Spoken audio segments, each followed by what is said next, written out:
బీసీలకు ఇచ్చినటువంటి హామీని అమలు చేయాలని కోరుతూ బత్తుల సిద్ధేశ్వర్ గారు, సంజయ్ గారు, మన మిత్రులు ఇంకా నరహరి గారు, ఇంకా కుమార్ గారు, వనజ గారు అందరూ ఆమరణ నిరాదీక్షకు కూర్చున్నారు. వీళ్ళకి సంఘీభావంగా తెలంగాణ జర్నలిస్టుల ఫోరం తరఫున సంఘీభావంగా చెప్తున్నాం. వాళ్ళ ఒకటే ఈరోజు ఎంచుకోవటానికి కూడా కారణం, ఈ దేశంలో తరతరాలుగా బీసీలకు ఈ సమాజానికి నాగరికత నేర్పినటువంటి ఉత్పత్తి కులాలైనటువంటి సేవా కులాలైనటువంటి బీసీల పట్ల ఆధిపత్య కులాలు అగ్రవర్ణాలు అణచివేస్తున్నటువంటి దుర్మార్గానికి వ్యతిరేకంగా ఈ దేశంలో మొట్టమొదటిసారిగా కొంత వెసులుబాటు కల్పించినటువంటి మండల్ కమిషన్ సంబంధించినటువంటి ఆ మండల్ కమిషన్ బిపి మండల్ గారి జయంతి సందర్భంగా ఇవాళ ఈరోజు ఆమరణ నిరాదీక్షకు పూనుకోవడం జరిగింది. ఎందుకు అంటే తెలంగాణ సమాజం సరే అంతకుముందు పక్కకు పెడితే 75 సంవత్సరాల స్వతంత్ర భారతదేశ చరిత్రలో అత్యధికంగా వేదనకి ఆవేదనకి అన్యాయానికి గురవుతున్నటువంటి కులాలు ఏమంటే బీసీ కులాలు. ఒకవైపు రాజ్యాంగ రక్షణ లేకుండా మరొక వైపు సామాజిక నైతిక బాధ్యతగా ఈ దేశ రాజకీయ వ్యవస్థ, పరిపాలన వ్యవస్థ, న్యాయ వ్యవస్థ బీసీల పట్ల ఎప్పుడు కూడా సాచివ్యత అణచివేత ధోరణి వివక్షపూరితంగా ఉండటం వల్ల ఇవాళ బీసీలు ఇవాళ బిచ్చగాళ్ళుగా మారేటటువంటి పరిస్థితి ఈ దేశంలో దాపురించింది.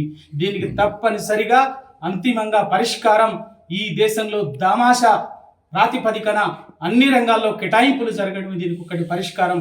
ఆ పరిష్కారంలో భాగంగానే కొనసాగింపుగా ఆ పరిష్కారం వైపు అలక్ష్యం వైపు జరిగే భాగంగానే ఇవాళ జరుగుతున్నటువంటిది. తెలంగాణ రాష్ట్రంలో గడిచిన ఎన్నికలు అసెంబ్లీ ఎన్నికల్లో కాంగ్రెస్ పార్టీ వాళ్ళ రాష్ట్రానికి అధికారంలో ఉన్నటువంటి కాంగ్రెస్ పార్టీ కామారెడ్డి బీసీలకు కామారెడ్డి డిక్లరేషన్ పేరిట బీసీ డిక్లరేషన్ పేరిట ఇచ్చినటువంటి కులగణన చేస్తామని చెప్పేసేటువంటి దాన్ని తక్షణమే అమలు చేయాలి. 2 స్థానిక సంస్థల్లో 42% రిజర్వేషన్లు అమలు చేసి తీరాల్సిందే. 42% రిజర్వేషన్లు అమలు చేయకుండా ఈ తెలంగాణ రాష్ట్రంలో స్థానిక సంస్థల్లో ఎన్నికలు జరపొద్దని చెప్పేసి జరిపితే దాన్ని కూడా ఈ బీసీ సమాజం రాజకీయాలకు అతీతంగా వైరుధ్యాలకు అతీతంగా సైద్ధాంతిక వైరుధ్యాలకు అతీతంగా బరాబరుగా తెలంగాణ కోసం ఏ విధంగా ఒకే లక్ష్యంగా నిలబడి కొట్లాడినటువంటి వాళ్ళమో మళ్ళొక్కసారి ఈ తెలంగాణలో సామాజిక విప్లవం కోసం బీసీల హక్కుల కోసం బీసీ డిక్లరేషన్ అమలు కోసం బరాబరుగా కొట్లాడతాం. కాబట్టి ఈ ప్రభుత్వానికి మరొకసారి వాళ్ళ ఈ ఆమరణ దీక్ష చేస్తున్నటువంటి మిత్రుల తరఫున ప్రభుత్వాన్ని విజ్ఞప్తి చేస్తున్నాం. మొన్ననే 18వ తారీఖునే రవీంద్ర భారతిలో జరిగినటువంటి బీసీల యోధుడు సర్దార్ సర్వాయి బాపన్న జయంతి సభలో బీసీ మంత్రి అయినటువంటి పొన్నం ప్రభాకర్ గౌడ్ గారు ఒక మాట చెప్పిండు. ఏమని? ఎట్టి పరిస్థితుల్లో బీసీ కులగణన చేసిన తర్వాతనే స్థానిక సంస్థల ఎన్నికలు నిర్వహిస్తామని చెప్పేసి చెప్పిండు. సంతోషం.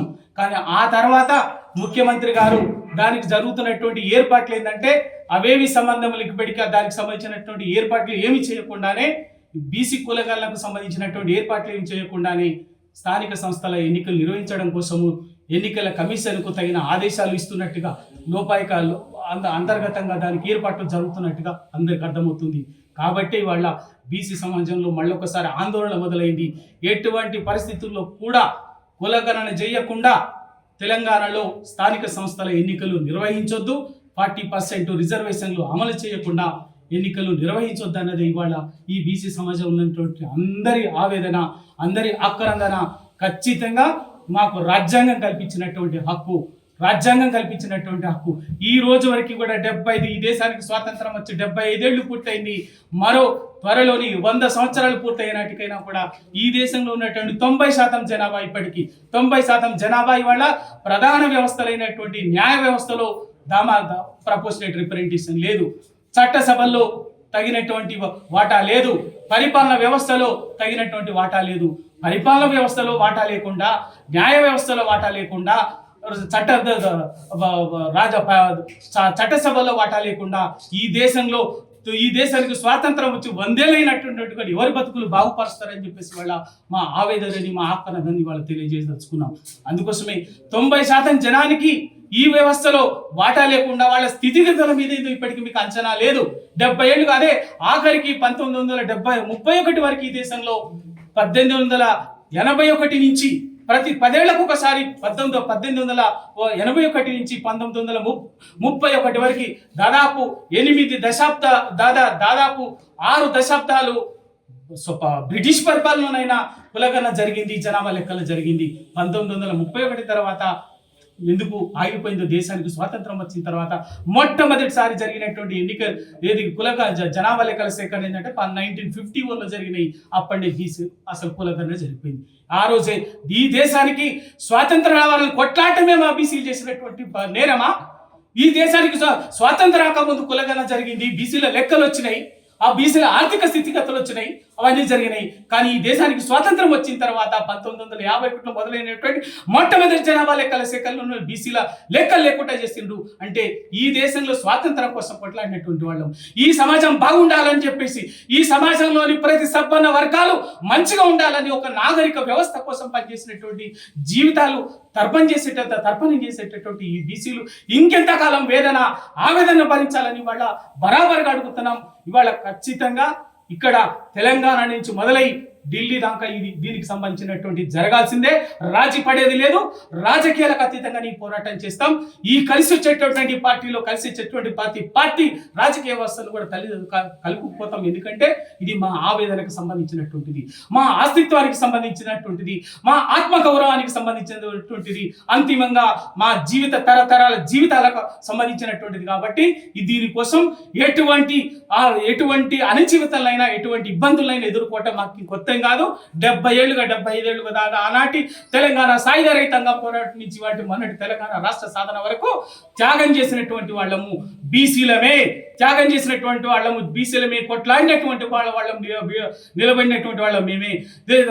ఎత్తిన జెండా ఎత్తిన రోజు నుంచి లక్ష్యం సాధించే వరకు నిలబడినటువంటి వాళ్ళం బీసీలమే. ఇవాళ తెలంగాణలో మరొక సామాజిక విప్లవం కోసం ఇవాళ పోరాటం మొదలు పెడుతున్నాం. ఖచ్చితంగా ఈ కులగణన చేయాల్సిందే. 42% రిజర్వేషన్ అమలు చేయాల్సింది. దాని నుంచి అంతిమంగా ఎక్కడికైనా ఎటువంటి పోరాటానికైనా ఇవాళ బీసీలుగా రాజకీయాలకు అతీతంగా మా మధ్యన మస్తు ఉంటాయి, వైరుధ్యాలు ఉంటాయి, రకరకాలుగా ఉంటాయి, ఇద్దరు అన్నదమ్ముల మధ్యన ఉంటాయి. మా మధ్యన రాజకీయాల వైరుధ్యాలుగా అతీతంగా తెలంగాణ వైరుధ్యాలకు అతీతంగా తెలంగాణకు ఆ చరిత్ర ఉన్నది. కష్టం వచ్చినప్పుడు, దుఃఖం వచ్చినప్పుడు అన్నిటిని పక్కబెట్టి ఒక్కటిగా నిలబడే చైతన్యం తెలంగాణ సమాజానికి ఉంది. అది 15 ఏళ్ల తెలంగాణ ఉద్యమంలో చాటి చెప్పింది. మళ్ళీ ఒకసారి ఈ తెలంగాణలో బీసీ విప్లవం కోసం, సామాజిక విప్లవం కోసం మళ్ళీ ఒకసారి అందరం కూడా నిలబడి రాజకీయాలకు అతీతంగా నిలబడదలుచుకున్నాం. ఈ ఉద్యమం ఇవాళ నాంది పలికినటువంటి సిద్ధేశ్వర్ గారికి, సంజీవ్ గారికి, వారి మిత్ర బృందం శ్రీ నరహరి గారికి, వనజ గారికి అందరికీ పేరున విజ్ఞప్తి చేస్తున్నాం. ఎవ్వరు కూడా మనం ఆందోళన చెందాల్సిన అవసరం లేదు.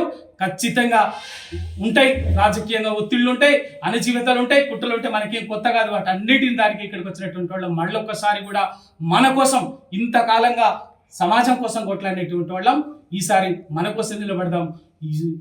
ఈ సందర్భంగా చివరిగా నేను ప్రభుత్వానికి విజ్ఞప్తి ఇస్తున్నది అంటే, బీసీ వర్గాలతోటి మీరు చెలగాటమాడటం అంటే ఖబర్దార్, మీ తాట అదిస్తాం. మీకు ఏ విధంగానైతే అధికారం అప్పచెప్పినటువంటి ఈ వర్గాలు ఉన్నాయో అదే వర్గాలని మోసం చేస్తే, అందరినీ మోసం చేసినట్టుగా, అన్ని వర్గాలను మోసం చేసినట్టుగా బీసీ వర్గాలను మోసం చేస్తామంటే మాత్రం తోలు తీస్తాం. అదే రాజకీయంగా సమాధి చేస్తామని ఇవాళ ఈ ప్రభుత్వానికి హెచ్చరిక చేయదలుచుకున్నాం.